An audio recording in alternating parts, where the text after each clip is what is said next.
All right. Well, it is my distinct pleasure to introduce our final keynote presentation from two members of the Pennsylvania Attorney General's office. I think this is particularly exciting because a number of Penn State researchers have collaborated with them as part of the opioid litigation. We have Jennifer Selber, who is the Executive Deputy Attorney General for the Criminal Division of the Pennsylvania Office of Attorney General. She previously served as chief of the homicide unit in the Philadelphia District Attorney's Office, where she oversaw all homicide investigations and tried cases as well. She oversees 436 employees in an array of law enforcement actions, including the Attorney General's efforts to combat the heroin and opioid crisis in Pennsylvania.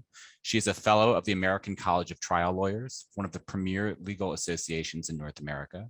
And we are also grateful to have her as part of the CSUA advisory board. We also have a short introductory video from Attorney General Josh Shapiro, who was unable to join us today, unfortunately, due to a change in his schedule. And so I think we'll have Mark from our end play that introductory video and then really look forward to the talk by Jennifer Selber. Hi, I'm Attorney General Josh Shapiro. I want to thank you, Joel Segel, for your kind introduction. And I'm sorry that I couldn't be with you in person today. I'm happy, though, that you're joined by Executive Deputy Attorney General Jennifer Selber, who's going to fill you in and provide details about the office's work to stop the opioid crisis that claims the lives of 14 Pennsylvanians every single day. We all understand that taking on the opioids crisis has to happen on multiple fronts. It takes everyone working together to protect our communities and to save lives.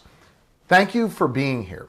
You are all doing your part, sharing expertise with each other, and it is so valuable what you're doing together, and it will no doubt make a difference. My office is using every tool available to do our part to help provide communities across Pennsylvania with some relief, targeting the dealers who poison our communities, holding drug companies accountable, and bolstering treatment. That includes breaking down the trafficking rings that are selling fentanyl on our streets for less than a pack of gum. It means holding providers accountable for diverting prescription drugs for illegal uses.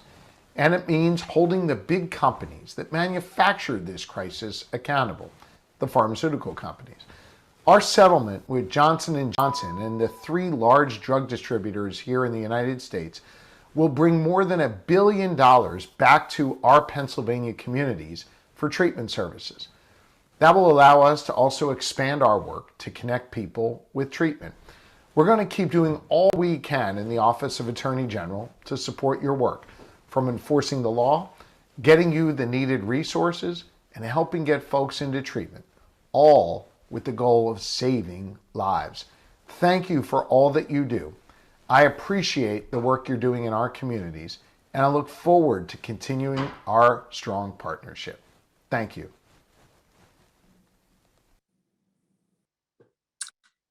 Well, good afternoon, everyone. My name is Jennifer Selber. Joel, thank you for your introduction. And it does bear repeating, I'm definitely coming from a criminal prosecutor's background. I've spent my whole career as a prosecutor, most of my time at the Philadelphia District Attorney's Office, and almost all of that time in the homicide unit, doing those cases. And then 5 years ago, when the Attorney General was sworn in, I moved over to the Attorney General's office as head of the criminal division.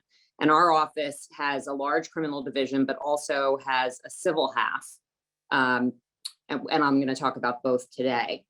But that was a big change for me because I was doing all sorts of different crimes instead of just homicides, environmental and public corruption and narcotics cases, and also dealing with all 67 counties instead of just Philadelphia. So I really appreciate the broad reach that the Attorney General's office has. And we have really been working hard since we came in to combat the opioid crisis, trying to use as many different tools as we can from the different sides of our agency. I really want to thank everyone that's here today. I think it's really important to get a variety of perspectives under one roof where we can talk to each other. I know that my law enforcement perspective and my mission is different than if I were a part of a treatment community or a researcher, but we can really work very well together because there's a lot of common ground and we can support each other and make each other stronger. Even though our missions may be different, our overall goal to improve the quality of people's lives and of course save lives is something that unites all of us. So I've enjoyed this conference, and I've also really enjoyed being on the board and listening to what all the researchers and folks at Penn State and others are doing.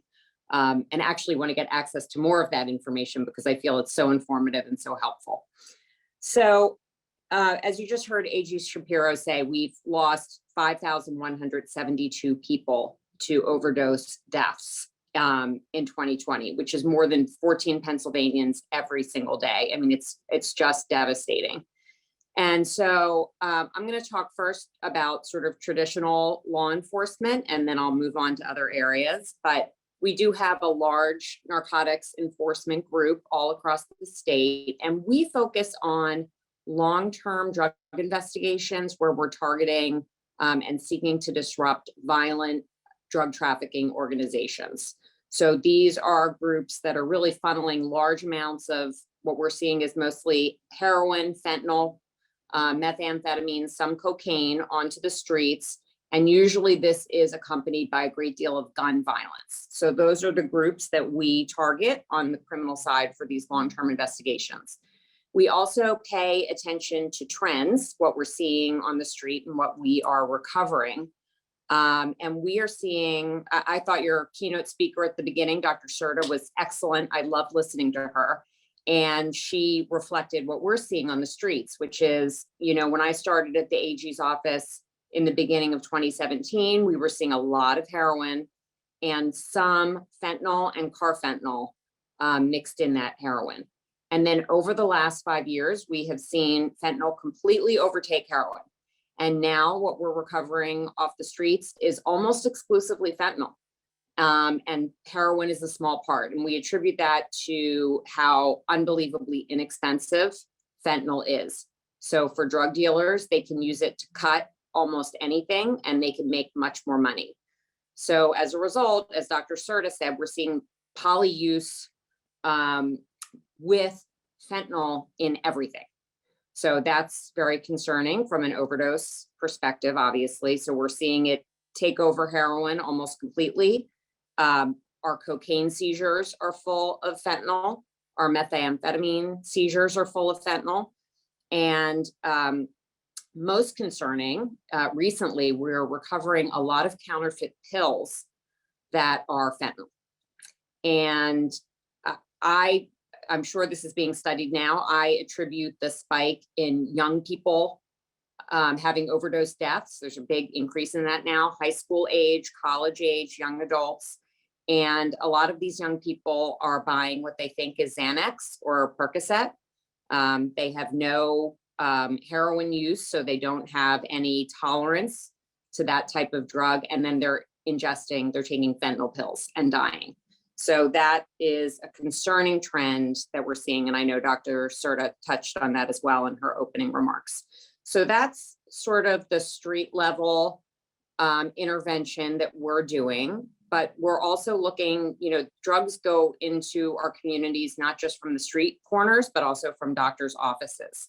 So we have really stepped up our, we call them diversion investigations, where we are arresting doctors, nurses, pharmacists, other people that work in the medical field, dentists, who are illegally diverting prescription drugs for their own profit. And of course, a lot of this is what is behind and fueling the opioid epidemic for many, many years that law enforcement, I think, was late to sort of catch up to. But we have stepped that up considerably. This past year, we arrested 217 people in the medical field for illegal diversion, cracked down on some of these pain management centers where the physicians are not even seeing the patients at all. There's no patient care, just drugs for cash, which is causing a high number of overdose deaths in communities. So that's our sort of what I would consider more traditional law enforcement that we're doing on the narcotics side. We also acknowledge that that's, the dealers, the people that are supplying, but then there are all the people with substance use disorder who, in our view, are not, need treatment and do not need any interaction with the criminal justice system other than to funnel them towards treatment if they want it and can use it.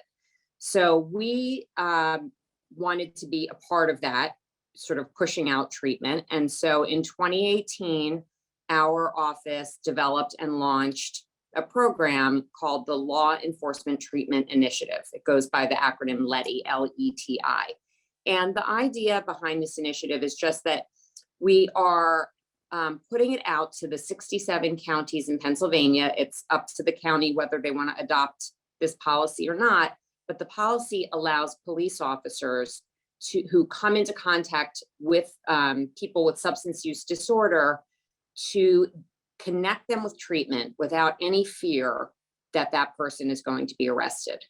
So it's just another person in people's lives that people know. Lots of people know law enforcement officers in their community, not to be afraid of the police officer, but the police officer can actually connect people that need help or want help to services and to treatment options. So I think this does a number of really nice things. Number one, I think it increases and makes community relations with law enforcement better. It's often taken a really negative turn. And here's a chance for the police not to be in the role of arresting somebody, but rather providing assistance. And all these police departments are already connected to these treatment centers. So it's really easy for them to get people into treatment quickly. That's the warm handoff is the term that we use for that. So we have 15 counties in Pennsylvania that have signed up for this program so far. We have the 16th joining us this month. We provide all the training and all of the policies for those local departments.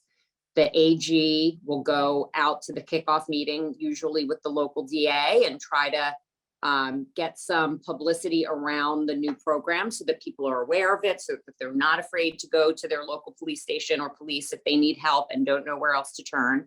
And last year we helped over 150 people connect to treatment. So we're really excited about that. We also, of course, adopted it ourselves. We have 320 criminal agents that work under me, and they all do these warm handoffs to get people into treatment. So that's, sort of I think a forward-thinking role for law enforcement in the treatment sphere. We also do training for whatever counties are doing this on addiction in general, but stigma reduction and being aware of bias. So it's been going well so far, and I'm really looking forward to that program expanding over the next couple of years. On the civil side of the house, and I'll give the disclaimer that this is not my arena, but certainly I know about it. And it's a very big deal for all of Pennsylvania and indeed the entire country.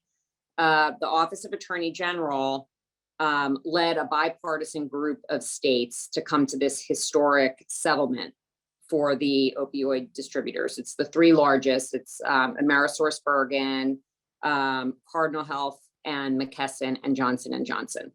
And those companies are going to change the way they do business, and they're paying the country $26 billion nationwide. And Pennsylvania is getting $1.07 billion into all of its different counties for help with dealing with the opioid crisis and the impacts of the opioid crisis. All 67 Pennsylvania counties joined in this settlement, and all 67 counties will be getting the money. Penn State was an excellent partner to us and actually was a key resource in providing technical expertise in helping us figure out what the allocation of money would be for each county based on the amount of harm and impact they had suffered from the opioid epidemic. So the breakdown of the 1.07 billion to Pennsylvania, 70% will go directly to the counties, for the counties to use for whatever opioid treatment, prevention, education that they want. Another 15% goes to the state, and the General Assembly will decide how that money is spent. But you could imagine certain statewide initiatives that would be better done on the state level. Like one that came to mind for me was In the departments of correction across the state, you have incarcerated people with substance use disorder who need treatment. So the state would be in the best position to put money into administering that treatment. And then the last 15% goes to the local governments who actually filed suit on their own. So that's the breakdown of the money.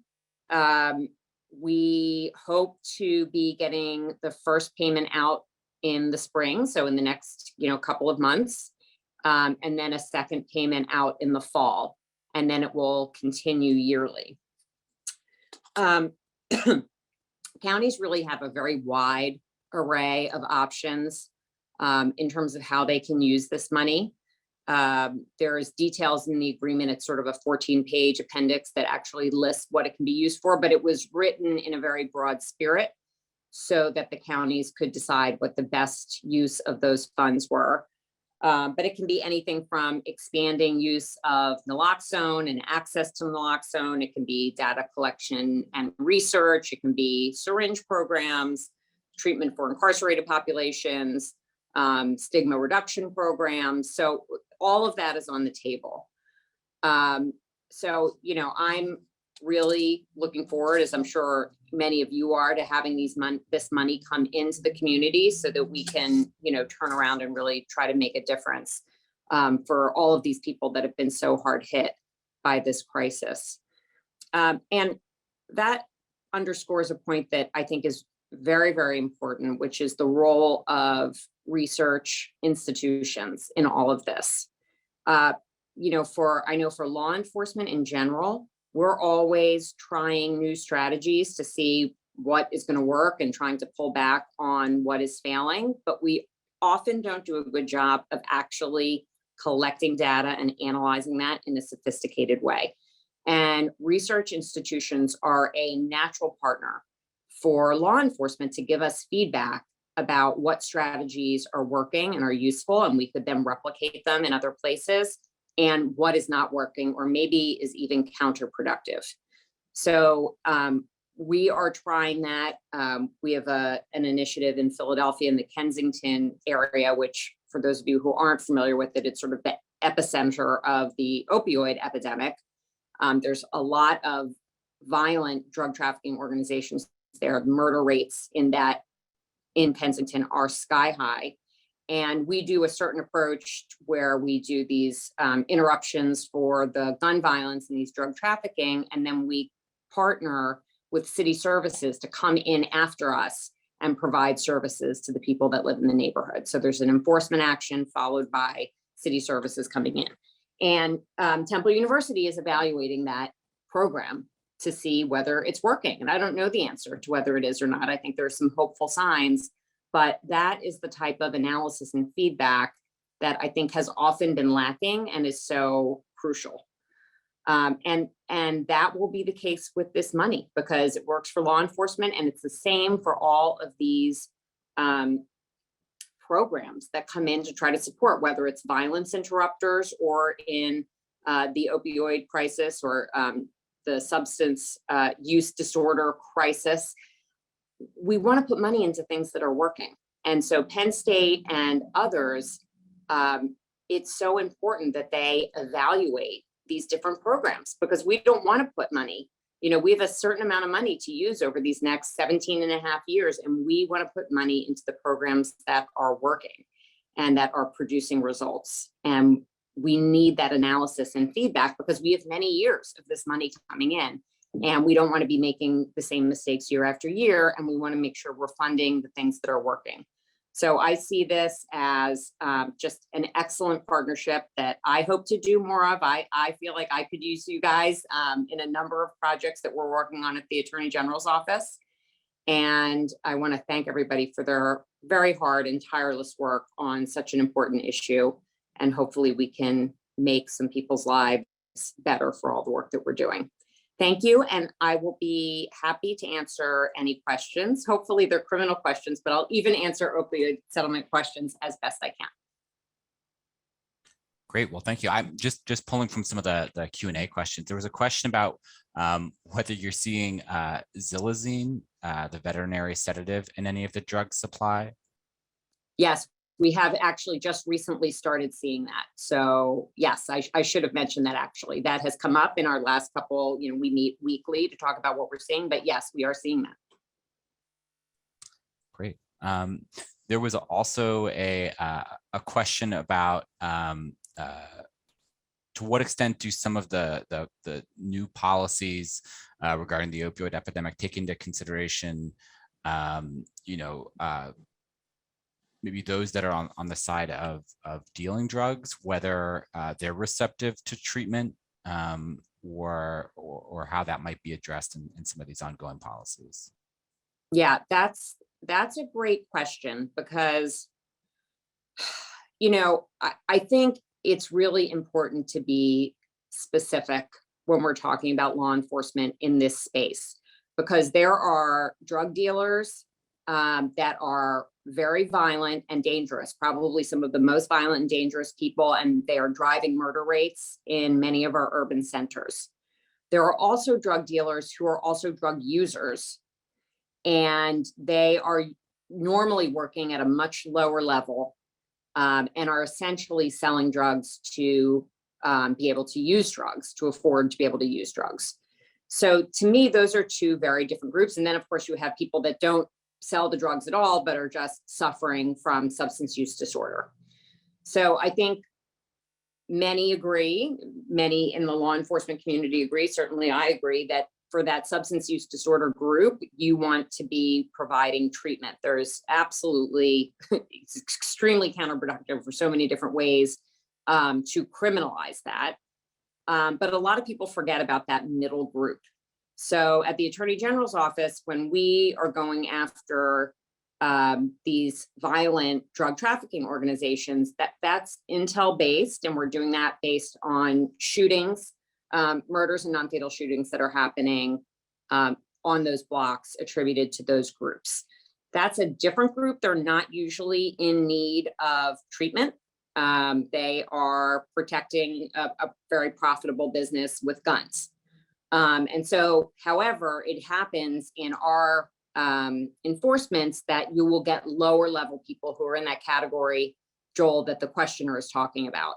And yes, those people, if they're selling drugs, they may have some short period of incarceration, but more likely probation that is, and there's treatment accompanying that.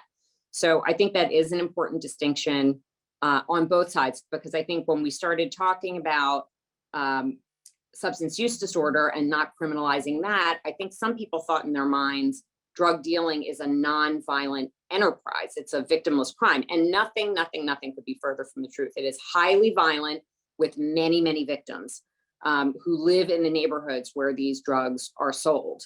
So you really have to, from my perspective, you're just dealing with different groups of people, and just like everything else that I deal with, it's case by case, and you have to look at the situation and then make the appropriate remedy for that situation. I hope that answers that question. It's a complicated one. Great, thanks.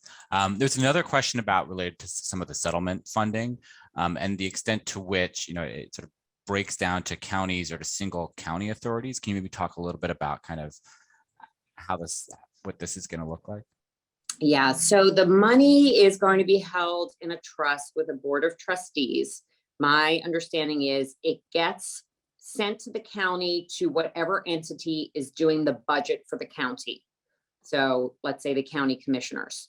So when they do their budget in that particular county, this opioid settlement money will be in there, and then they have to decide how the money is used. However, it must be used in service of dealing with the opioid epidemic.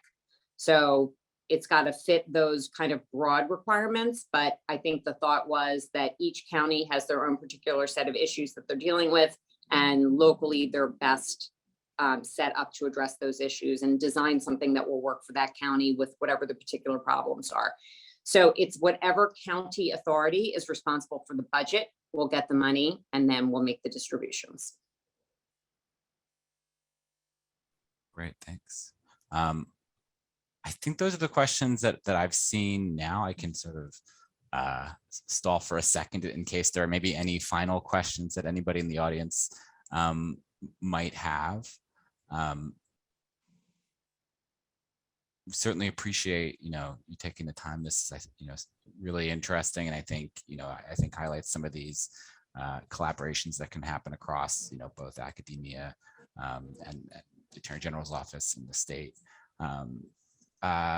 One more question that came in. There was a question about any ideas on where the legislature might be able to fit in terms of being able to help with some of what you're seeing, right? I mean, obviously there's sort of different branches to this, but are there any thoughts on where the legislature might fit in? I mean, that's a good question. They will, first of all, the legislature will be responsible for distributing 15% of this money. So that's quite a lot of money that they will have for them to use. So that's sort of an open question. I thought of a couple things that I think are obvious, like the DOC treatment for incarcerated people, but there are surely others.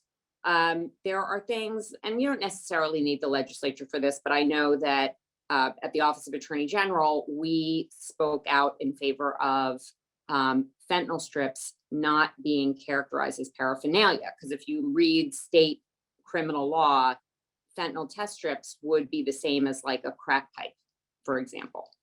So theoretically, you could be arrested for having that. So that's just a small example of something that we spoke out and said, we would not prosecute that. We would not consider that paraphernalia, and we consider that to be something positive that can save lives. So I think there are some things on a broader scale, and whether the legislature is willing to take those things on is another question. But we do what we can on the side of law enforcement to try to move forward, I think, in a forward-thinking way that will help and not harm. Great. Well, I just wanted to thank you again. You can always count on someone sort of not with an academia to actually fit this in within the actual allotted time slot. So again, just wanted to thank you again. I know Paul Griffin was going to jump on with one final announcement, but again, thank you to you again. Thank you. I also wanted to thank you. We appreciate learning about what you and the AG's office are doing. I also wanted to thank everybody in attendance and just remind you, it would be helpful for us if you fill in the post-conference survey. That will help us in planning for next year. I wanted to thank all of the speakers, panelists, moderators for doing such a great job. And I want to give a call out to Emily Christensen, to Stephen Wilson, and to Stephanie Lanza in particular for helping plan the conference. And let's hope that next year we get to do this in person. And I look forward to seeing all of you there. So thanks again.